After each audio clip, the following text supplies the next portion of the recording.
You're listening to Soundside. I'm Libby Denkman. Blue states are a favorite target for criticism for President Trump. That's especially true for issues core to his campaign promises, like immigration enforcement, as we're seeing play out in Los Angeles right now, or environmental regulation.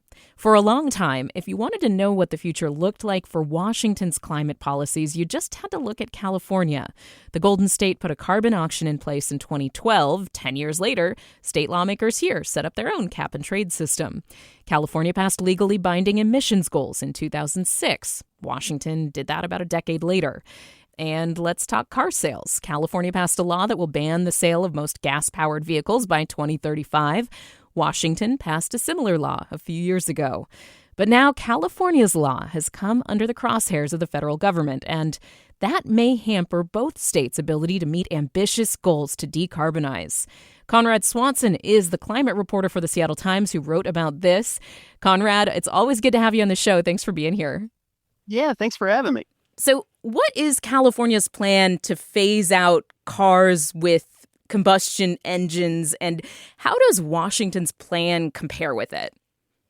Sure. So, it basically goes back to 1967 when Congress gave California the ability to set tougher clean air regulations than the federal government. It started to address the smog problem down in California, and the state has used that to strengthen a number of regulations. And more recently, or for this instance, they have used that regulation, that tool, to require over time vehicle sellers to phase out gas-powered vehicles in favor of electric vehicles or plug-in hybrids. I believe that is meant to require 100% sales of electric and plug-in hybrids by 2035. And it's longer for commercial vehicles like trucks or vans, et cetera. That industry is having a little bit more difficult of a time transitioning into electric vehicle territory. And so it's all based on a waiver. So Congress gave California the ability to set these tougher regulations, but they require a waiver from the Environmental Protection Agency in order to enforce them.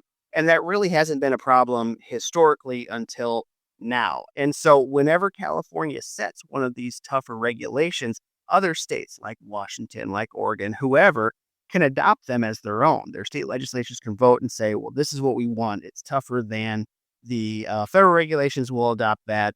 And so their regulations then become dependent on that waiver process. So now that Washington has adopted similar regulations, all of those requirements for the future years to phase out these gas-powered vehicles are based on that one California waiver. And the same follows for all these other states. 16 other states and Washington, D.C. Have also adopted some form of California's tougher standards to phase out these gas-powered vehicles. Yeah, so Congress last month voted to remove that waiver that California has been using since the 60s, as you said, to enact more stringent clean air standards, and all these other states, including Washington, have followed suit. Give me a sense of why the federal government is intervening in this case here, and how this has become somewhat of a political football between Democratic and Republican administrations, Conrad. Sure. It follows this bigger picture trend of Trump-era policies where the president and his allies are attacking climate science, climate scientists, and regulations that don't fall in line with his administration's policies. That tends to deal with renewable energy or clean vehicle regulations. He is more in favor of doubling down on fossil fuels and the like. So this is one example of many of the Trump administration and his allies attacking these clean types of policies. At this moment, is the federal waiver for California officially revoked? Is it done? It's not done yet, last I checked. So Congress has voted to revoke it.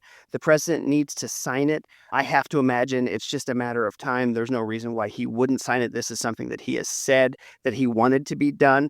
So it's just a matter of time until the president signs off on it. And then that will kind of unleash this other side of reactions from California, probably from Washington and these other states as well. But it's not official, but I have to imagine it will be soon. When you say side of reactions, what you mean Legal challenges? What's in the cards here? Yeah, that's right. So California has already announced that it will sue over this, I think, but it needs the president to sign it to make it official before it can sue.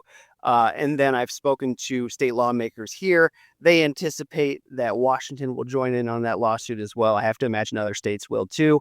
Nothing's official there yet, but I think it's a good bet that Washington will sign on there as well.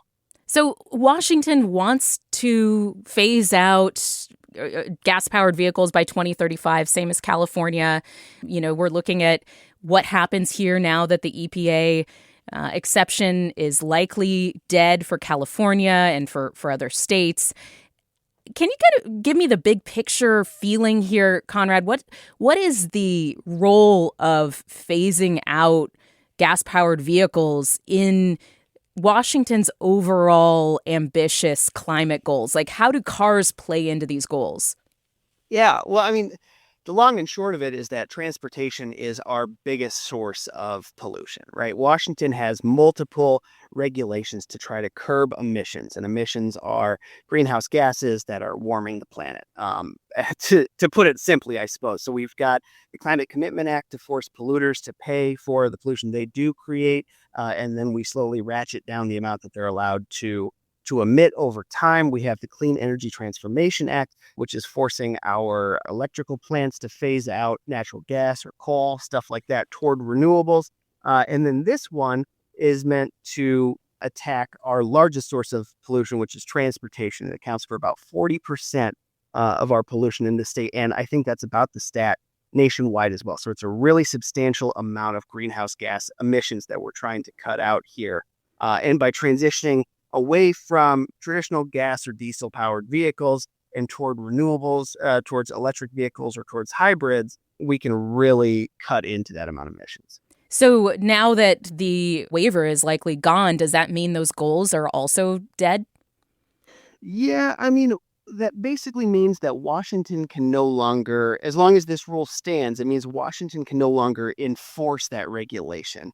But I spoke to a couple other folks in state government that said, they can at the same time still try to encourage the transition if they try to double down on tax rebates for people that are trying to purchase electric vehicles, or if they try to expand the amount of charging infrastructure we've got across the state to make it easier for people who already have electric vehicles or are considering buying them.